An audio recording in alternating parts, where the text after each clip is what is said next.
Mommy, what is this? It looks like a worm. Uy, How can people eat this? that's ginamos. But it looks like a worm. Babe, that's ginamos, a baby fish. Yeah. Ayaw, anak-anak. Then how do I eat this? Just put it in your mouth.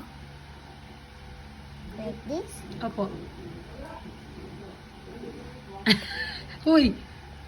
Let me see, let me see. Ala. Oh. Gitulon. Is it good? You know what? Kato kayo mo gitulon nga buo pa siya inside sa imong belly, mag-move to siya alive.